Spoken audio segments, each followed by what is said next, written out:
Shalom Israel. Call Halal Yahweh Bahashem Yahweh Shai Bahashem Rakah Quadash. Double honors to the apostles of Great Millstone for teaching me this truth and who rule well.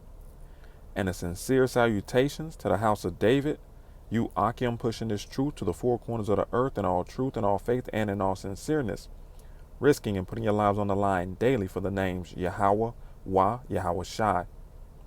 It's Zechariah coming at you with another lesson. Lord's willing, it be edifying. Right. All right, so going back to the book, it says, what is the future, true intention, and impending objective of RFID? And how does it relate to our economic monetary system and the population? And see, these are questions you have to ask yourself, because, when Nate made that stupid statement that, can somebody tell me what an RFID has to do with buying or selling? Now he has to retract that statement.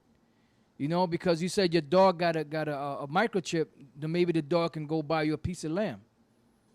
It says, as with everything, the answer lies within the Holy Scriptures. Revelation, the 13th chapter, speaks of a mark that all would be required to receive in their right hand or forehead in order to buy or sell, to participate in commerce and business. And it gives you the scripture, Revelation 13, 16 through 17. Matter of fact, let's read that real quick.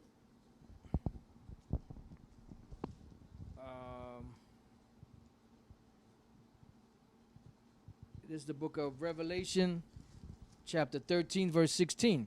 And he causeth all, both small and great, rich and poor, free and bond, to receive a mark in their right hand or in their foreheads, and that no man might buy or sell save he that had the mark of the name or the name of the beast or the number of his name.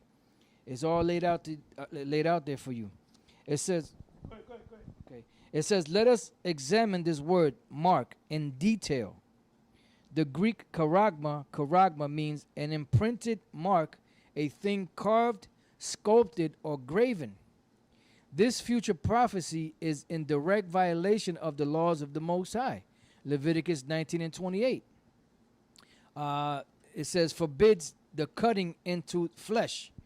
Matter of fact, let's get that. Leviticus 19:28. This is the book of Leviticus, chapter 19, verse 28.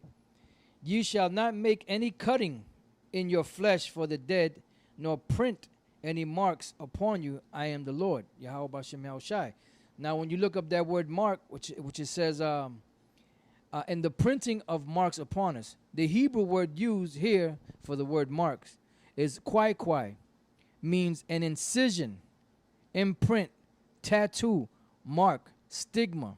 The word stigma derives from the Greek sty, or stigma, used in Galatians 6:17, meaning to prick, cut, pierce, slit, from the Greek word sty or stizo, to stick, where ultimately we get the word stigmata from in reference to the wounds of the crucified Yahushai. We identify this word again in Revelation 13:18, describing the number of the beast as 603 Greek kai sai stigma. It is evident from Revelation 13:16 that receiving the mark is a physical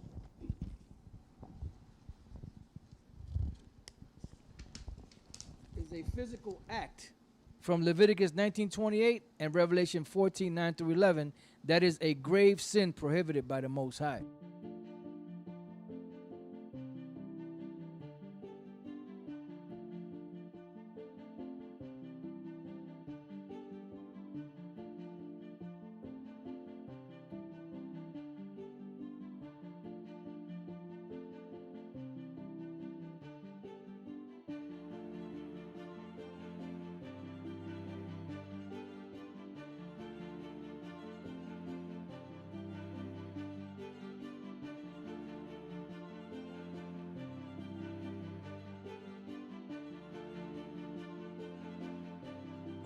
I know what you're thinking. It is a bit crazy, but don't panic. It doesn't hurt. No, the government can't track you. And yeah, it's really useful. So now let's go take a closer look at the bike. Come with me. It's really simple. All you got to do is turn on the bike. Motorcycle engaged. Awaiting authorization. So now it's waiting for the correct UID. In this instance, the UID is in my hand. It's correct UID. You could have your card or your fob do the same thing. Identification authorized. Motorcycle activated. And then hopefully, if this is not in gear, it will stop. And then when you're done, power button, turn it off. It's that simple. A lot of people have been asking what I've been doing with my RFID transponder implant I have in my hand. Well, I don't have to carry keys anymore. This is my front door. It's locked. This is the Samsung keypad. I cannot get in. All I have to do, just take my transponder implant, put it there, open. Voila! Magic! Here it is. Wow. That small, I can touch it, yeah. Look at that. Stefan Ray works for Sweden's largest train operating company, the first in the world to begin using microchips that sit underneath the skin as train tickets. This microchip implant sits right here. That's it? That's it. And it's under your skin? It's under my skin. Okay, here comes the ticket officer. This is our chance to see if that works. Each passenger with a microchip must be registered with a membership number. The microchip holds this number, and when the inspector scans the chip, the ticket comes up in her validation app. It's there? So it shows the tickets, our names, and it all came from that, yeah. So what about privacy? The solution we found was that if we just put the membership number, that won't be telling anyone anything about you outside our company. There's no transmitter here, so you can't be tracked with the GPS or something. So far, around 3,000 people in Sweden have a microchip. In theory, you could use the microchip implant to replace a lot of stuff. I mean, your credit cards, the keys to your house, the keys to your car.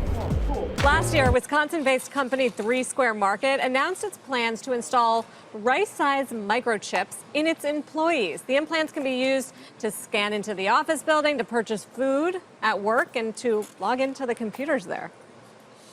CEO Todd Westby is back with us to talk about how the program is going so far. So, Todd, what's it been like? How many of your employees at this point have chosen to have the chip implanted, and how many do you have to go?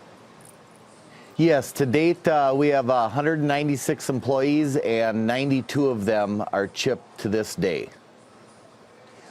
And what's it been like in terms of their experience? Has anybody said, I want this thing out of me, or when they leave, do they have to get it out?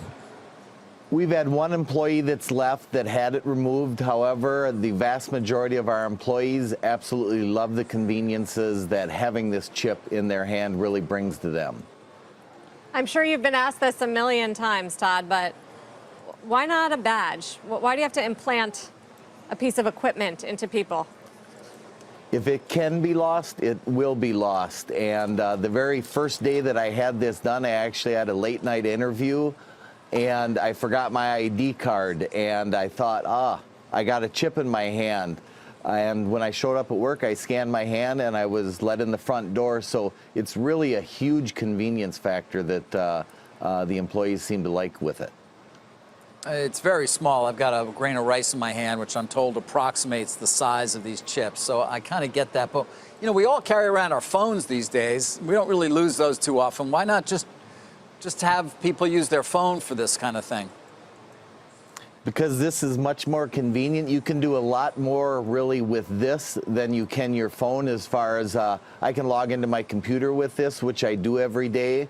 I can log into my phone with it. I can pay for items if I forgot my credit card or my phone. I can log into work.